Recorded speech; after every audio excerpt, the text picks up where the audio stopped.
Le data model, c'est vraiment euh, aussi quelque chose à connaître. Donc, le data model, c'est là où vous pouvez voir. Depuis, on parlait des objets, je vous ai parlé des relations. On va donc aller voir en live comment c'est représenté dans Salesforce. Et vous pourrez aussi, je vous invite vraiment à aller regarder un peu les différents objets, voir comment ça se passe. Donc, on va faire un cas de figure. Juste, oh. Alors, pour accéder au data model, bien sûr, il faut aller dans le setup, toujours. Je vais fermer ça.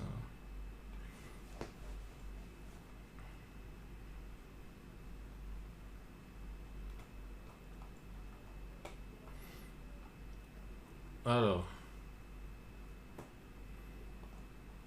je viens dans Object Manager. Il faut aller dans le Schema Builder. Schema Builder en français, Schema Builder en anglais. Voilà. Comme vous pouvez voir, ces traits-là, ce sont les relations. Vous pouvez voir ici. Voilà mon compte, account. Et là, j'ai la relation avec Asset. Ce qui est intéressant de voir aussi ici, c'est quoi? Je vais un peu zoomer pour bien voir. Oh, j'ai trop zoomé. Ici, au niveau du compte, on peut aller regarder l'objet, on peut aller voir les présentations de pages. On peut aussi on peut créer des champs. Par exemple, je peux faire auto number.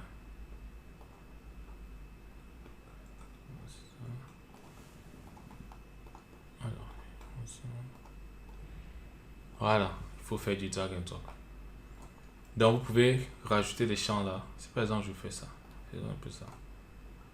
Voilà, et là, il vous sort la fiche. Il vous dit, voilà, quel est le type de champ que vous voulez mettre. Vous pouvez renseigner les informations.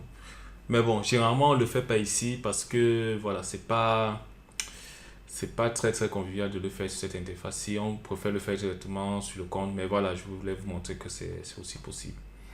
Là, vous pouvez tout sélectionner. Vous voyez, il y a tellement d'objets. Vous pouvez effacer, vous pouvez sélectionner les objets qui vous intéressent.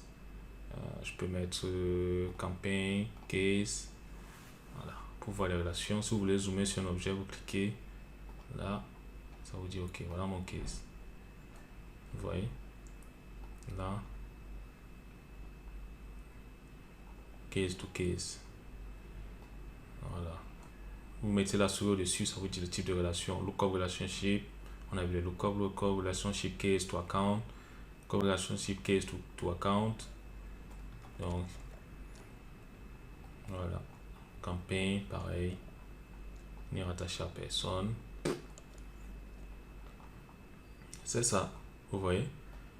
Parfois, vous pouvez arriver, vous voulez faire un chargement, vous dites, ouais, est-ce qu'il y a un lien entre la campagne et le compte? Vous dites, ah, mais campagne, lui, il est rattaché à personne. Vous pouvez rapidement venir ici, filtrer, vous pouvez mettre là, campagne, campaign member.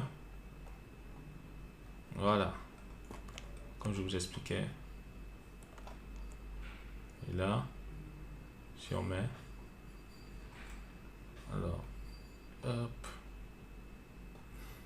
il met le lookup partout, mais c'est pas un lookup. Là, c'est un master detail ici. Voilà,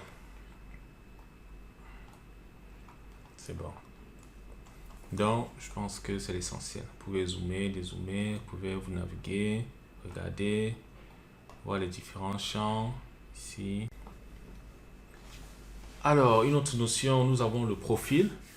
Chaque utilisateur a obligatoirement un profil. Donc, le profil, il est obligatoire. Le profil est un ensemble de permissions et de droits que Salesforce octroie à un utilisateur. Donc, c'est grâce au profil, en fait, qu'on peut faire, grosso modo, ce qu'on est en train de faire.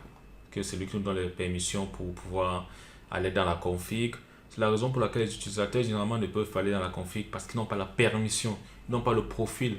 Ou bien, sur leur profil, on ne leur a pas donné la permission pour qu'ils puissent configurer. Donc, on va aller voir comment retrouver le profil. Donc, si je reviens,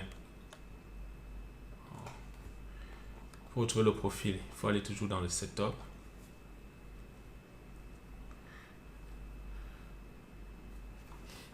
Vu que le profil n'est pas rattaché à un objet, on le trouve donc dans le premier onglet Home.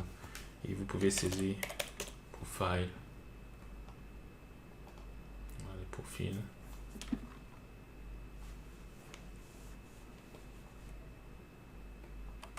Donc là, j'ai ma liste de profils. Après, vous pourrez créer des vues, pour créer des profils utilisateurs, des profils métiers, comme vous voulez. Donc, si je viens sur notre profil, c'est... Ok, il est dans la fin. Système administrateur. Alors, système administrateur, le voici. Donc, voici notre profil. Comme vous pouvez le voir, on a les présentations de pages, les page layout. C'est ici qu'on peut assigner les pages layout par profil. Donc, c'est pour dire qu'est-ce que l'utilisateur voit comme information affichée. Fil level security, on verra ça. Les applications auxquelles le profil a accès, visible ou pas. Les tables, les onglets, comme on a vu, c'est ici que vous pouvez modifier. Les types d'enregistrement aussi. Qu'est-ce que nous avons d'autre? Des permissions administratives, par exemple, est-ce qu'il peut accéder à la community, à des librairies, il y a beaucoup de permissions. Vous pouvez regarder tranquillement. Les permissions générales, est-ce qu'il peut se loguer? Est-ce qu'il a un Lightning user? Lightning login user, là ce n'est pas coché.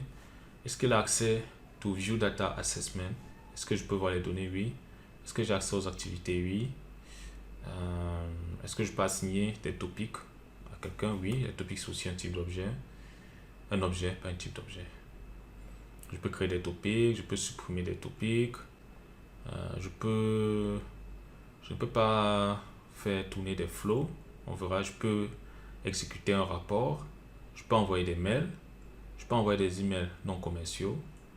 Voilà. Là, ce sont les permissions sur les objets. Sur l'objet account, comme on a vu tout à l'heure, je peux lire, créer, modifier, supprimer. Et j'ai même d'autres, je peux tout voir. View all, ça veut dire que je peux voir tous les objets. On verra en fait les règles de partage ou les règles de visibilité. Parce que Salesforce a aussi des règles de partage. Nous ferons ça juste à la suite. Voilà, donc c'est un ensemble de permissions qu'on peut donner à un utilisateur. Voilà, le profil rassemble des permissions qu'on peut octroyer à un utilisateur. Aussi, une information très importante. Lorsque un profil est créé, il ne peut plus être supprimé. Donc, lorsque vous avez créé un profil, vous ne pouvez plus le supprimer. Donc, il faudra faire très attention parce que vous savez, Salesforce, c'est une plateforme qui a des limites. Donc, on est limité sur le nombre de profils, sur le nombre d'objets. Donc, lorsqu'un profil est créé, on ne peut plus le supprimer. C'est un peu ça le souci. Donc, après, généralement, on ne crée pas les profils tous les jours. On ne crée pas les profils tous les jours. Mais voilà, c'est juste une information à savoir. On peut le renommer, par contre, vous pouvez le renommer. Donc, c'est pas la fin du mois. Mais s'il arrive qu'on vous demande, ouais, on veut supprimer ce profil, vous dites, ah, on peut pas supprimer le profil. Alors, comme nous l'avons vu sur le profil, le field level security, c'est un peu pour dire, voilà, est-ce que j'ai accès à la sécurité? Donc, c'est par rapport à l'accès. Donc, c'est au niveau du profil qu'on peut configurer l'accès à des champs. Donc, soit en lecture, soit en écriture. Voilà, c'est au niveau du profil. Comme quand on voyait le profil tout à l'heure, vous pouvez aller là-bas, sélectionner l'objet qui nous intéresse là. En l'occurrence, c'est account. Vous voyez account. Et voilà, et modifier la sécurité de ces champs. Pardon, mais attention, vous voyez, certains sont cochés et grisés. C'est des champs, en fait, les champs standards, généralement, on ne peut pas modifier leur type de visibilité. On ne peut pas les modifier. Donc, mais pour les champs customisés que nous créons, oui, nous pouvons changer la visibilité.